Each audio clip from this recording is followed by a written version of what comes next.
Gracias, señor consejero. El turno de réplica, señora Zapater, tiene la palabra.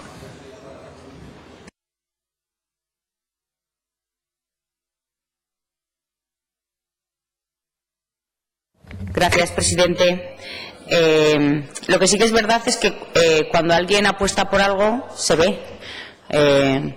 Cuando usted me dice que solo han recibido 83 solicitudes en 2016, pues igual tengo algo de razón cuando digo que no le han dado una prioridad, porque el año anterior hubo 272 solicitudes, es decir, el doble.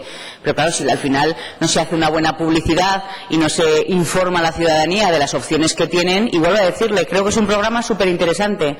Y es súper interesante, pero claro, al final es esa sensación de, por supuesto, si sobra se puede destinar a otras cuestiones, pero tengo esa sensación de que como no apuestan, pues casi que se alegran de que no haya solicitudes, cosa que nuestro grupo no comparte, porque nosotros creemos que es un proyecto interesante. Bueno, menos solicitudes, fíjese, en ayudas al alquiler, menos solicitudes, para ser que era la hecatombe, y esas frases de los periódicos de grandes colas a nosotros realmente nos preocupaba, nos daba esa sensación de decir, pero ¿dónde estamos y qué realidad estamos viendo que no están viendo el resto? Desde luego no tenemos ninguna duda que eso existe y que hay que ponerlo, pero lo que creemos que están haciendo es crear una sensación de solo hay esto y nada más, y desde luego nuestro grupo considera que no, hay para unas cosas y para otras, y ahí nos parece, estamos encantados que vaya y que luche con Madrid y que si no puede sacar de un lado lo quite del otro, pero desde luego no es decir solo tenemos esto, es que hay muchas más cosas. Hoy ha salido una noticia que habían aumentado un 30% las hipotecas en Aragón,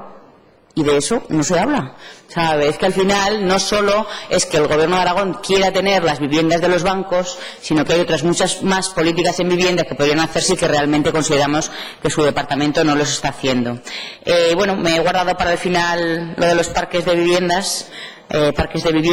Toda la movida con que la directora general, que no al principio expropiaba con el sí, al principio tuve que hacer una pregunta para que me contestaran. Ya le pasaré el recorte. Una pregunta, porque lo que dijo en una comparecencia de la directora era que iban a expropiar los bancos y no daban los bancos. Al final yo hice una pregunta parlamentaria y me dijeron no queremos expropiar, queremos llegar a un acuerdo. Bueno, el concejal del Ayuntamiento de Zaragoza sigue pensando que la mejor opción es expropiar, por lo tanto, y se llevan muy bien, no sé la verdad, que las cosas se pegan todos menos la hermosura.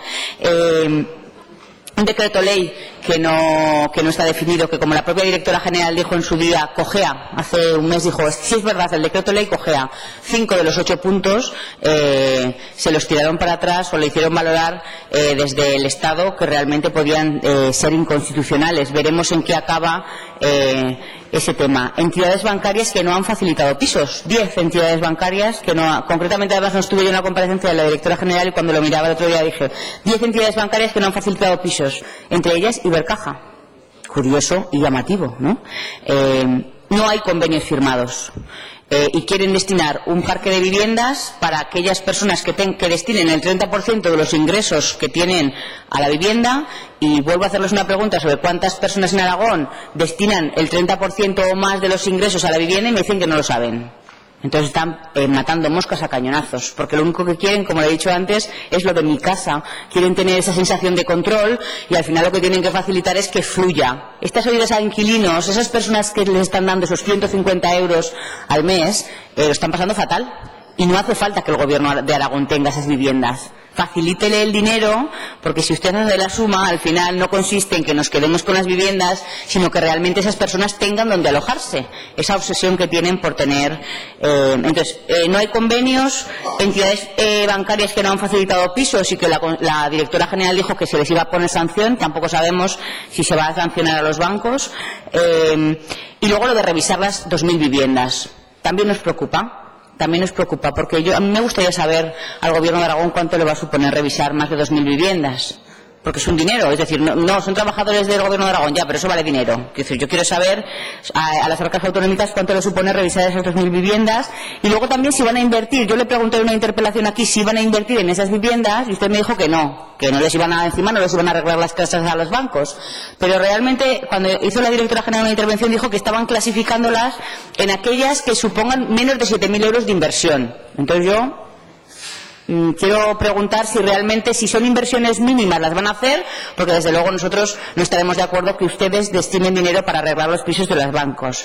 También nos gustaría saber, en todo este parque de viviendas que ustedes plantean de los bancos, saben que los bancos son los mayores deudores de las comunidades de vecinos de toda España.